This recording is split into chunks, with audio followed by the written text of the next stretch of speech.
So, Shawn, there's people out there that are probably listening today that probably find themselves in situations where they continue to repeat the same silly mistakes that they have made in the past, even though they know it's wrong. What advice would you have for people that are doing that sort of thing in business or in life?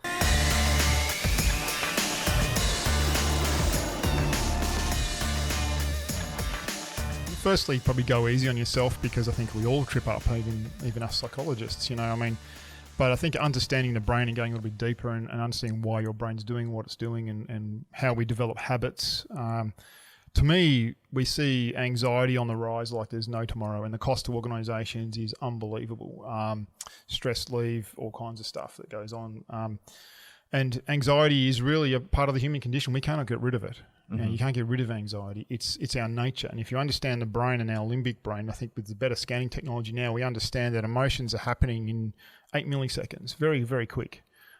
Yet our conscious logic is 500 to 600 milliseconds. So it's much slower. So we're always playing catch up with emotion. And a lot of our habits we develop are designed to avoid uncomfortable things we're not used to. If you think of the emotional brain as a pattern recognition machine, and it wants to feel comfortable. It's afraid of change. It's afraid of different things. Yeah. So we develop habits that are comfortable. That might be coming home from work and having a drink. One of the most common ways to deal with anxiety is to drink. And people who suffer, alcoholism and things like that, it's really a form of covering up anxiety. If we don't treat the underlying anxiety, it's hard to stop the drinking. It's self-medicating, right? Absolutely. But people self-medicate in different ways. They can self-medicate by being a workaholic. They can self-medicate by, becoming OCD or, being incredibly neat or... Never thought of that. Yeah, it's underneath it all. I mean, primarily when people come to the clinic, it's underneath it all is the ability to manage that emotional system and brain and recognize the patterns that are there, and then to have the belief that we can change those patterns. Right. So it starts with recognizing the pattern. Then how do you get the belief into the person? I guess I work with a cost-benefit analysis pretty much, is going, what's the benefit of drinking versus not drinking if we're working on anxiety. So I'll say to clients sometimes, anxiety is really good for you. They go, what do you mean? I said, well, because you get to drink heaps. You get to drink 12 beers every night. That's, I wouldn't mind doing that. I said, what's the cost to you? Well, I might die earlier. Oh, I say. So what are you going to do instead, Right. So there's people who often don't recognize the fact there is benefits in some of their habits that they maybe don't like, or maybe overeating or whatever it is. There's a comfort factor in it until we recognize the benefit and then maybe look at the cost-benefit analysis. Then I see people absolutely change completely. I've watched one of my clients probably lost 30 kilos, a young guy, changed his job, changed his career, went from being suicidal to having his life together.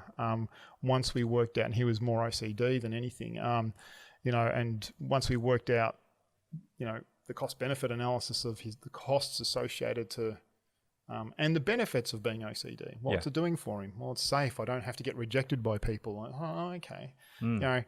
So in the end, all this stuff comes to that ability to have a good hard look at yourself, basically, and realize we can do anything. It's just not always easy to break the habits. So there's aspects of where anxiety is good for us. Absolutely. Because it's who we are. Yeah.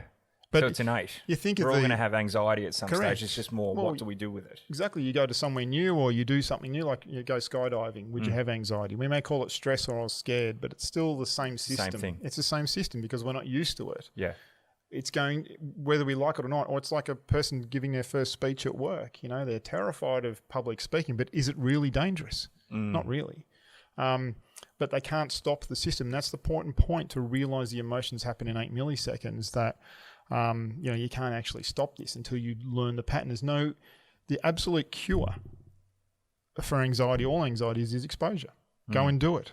But you've got to have coping mechanisms. So if you're afraid of public speaking, you've got to have methods to try and calm the system so you can actually start to have the experiences that are positive.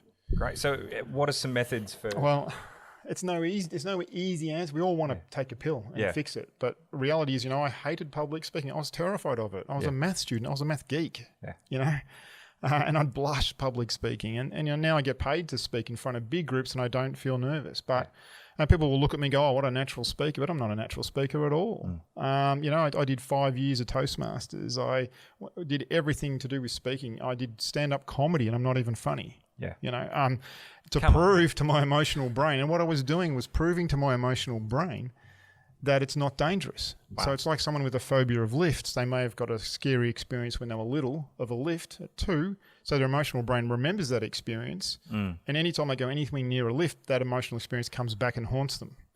So how to cure that?